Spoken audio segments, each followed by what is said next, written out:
Sahur, sahur.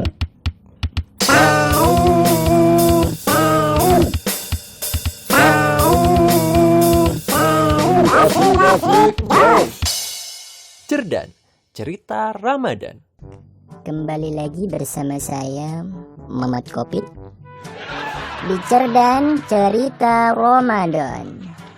Masih dalam suasana pandemi seperti ini, kita masih di rumah, saya pun masih di rumah, ditemani oleh homben kita, Tambal Ben.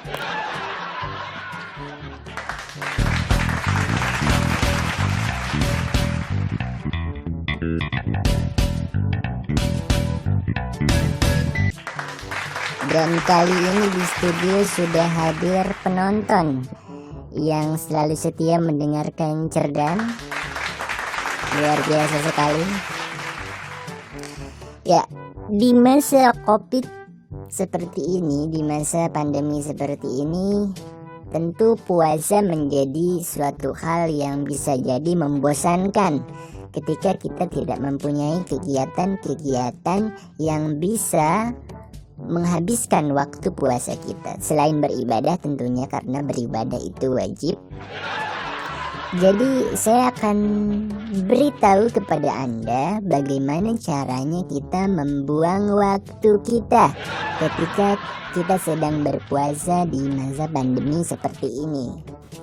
Permainan-permainan yang akan saya bagikan pada kesempatan kali ini adalah permainan yang biasa kita mainkan ketika kita masih kecil, ketika kita masih belajar berpuasa. Puasa masih setengah hari, masih sampai jam 12 siang, masih sampai jam 3 sore.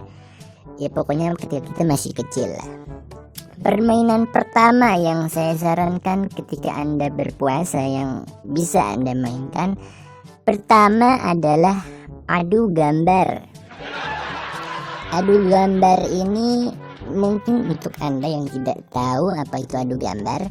Adu gambar ini adalah sebuah permainan di mana gambar yang sudah dipotong-potong oleh abang-abang atau mungkin bisa kita potong sendiri, yang biasanya gambar-gambarnya itu adalah gambar kartun seperti Naruto, Doraemon, kemudian SpongeBob, dan masih banyak lagi.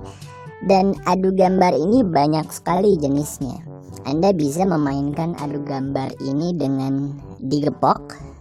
Jadi gambar itu ditumpuk, kemudian digepok oleh tangan kita yang kerap kali menyebabkan tangan kita merah. Selain digepok, Anda juga bisa memainkan adu gambar ini dengan sistem di tos-tos begitu. Jadi gambar yang Anda jadikan kojo, kemudian Anda tos-tos dengan teman Anda. Jadi siapa yang gambarnya muncul itulah yang menang. Namun sepertinya di masa pandemi seperti ini tidak mungkin kita tos-tosan dengan teman kita karena kita harus physical distancing. Walaupun seringkali adu gambar dengan sistem tos-tosan ini dicurangi dengan adanya kojo bulak-balik.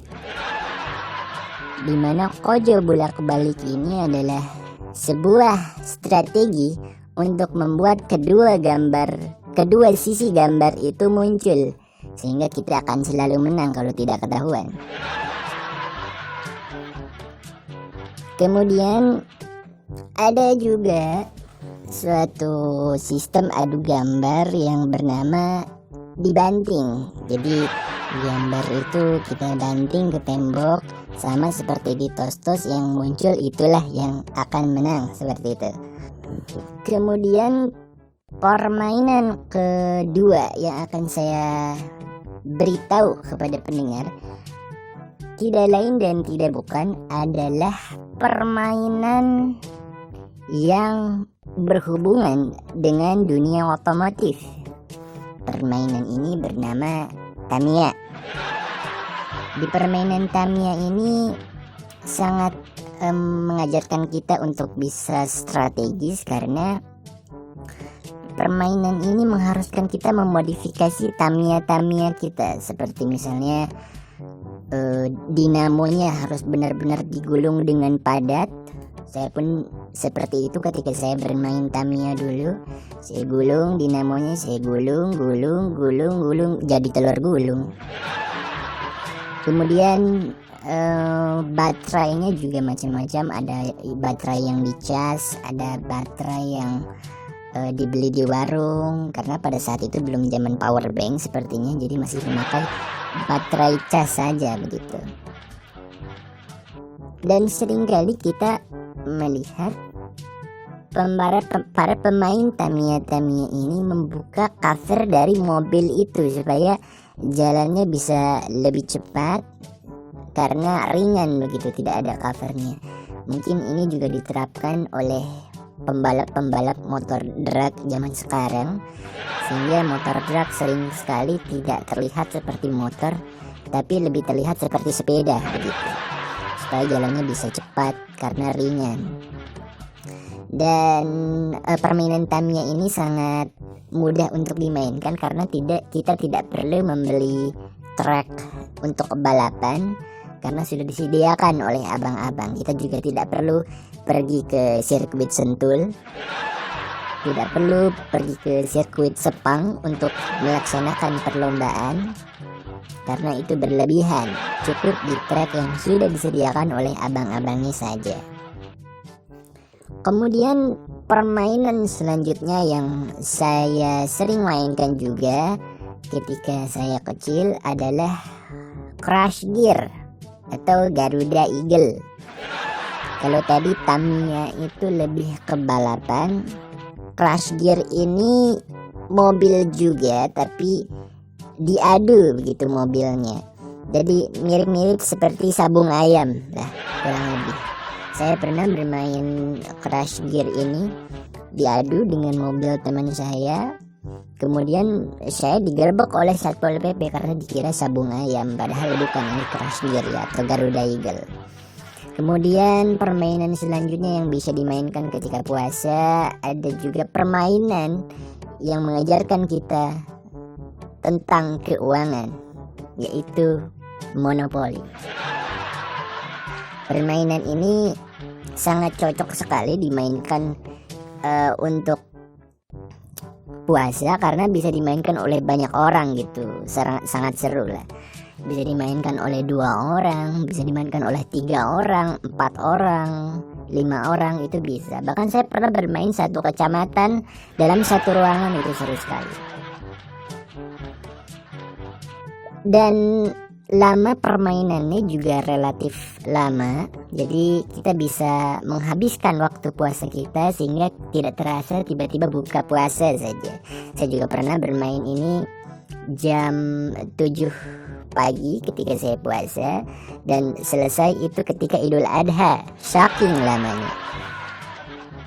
Sebetulnya permainan monopoli ini ada versi digitalnya yang bernama Get Rich.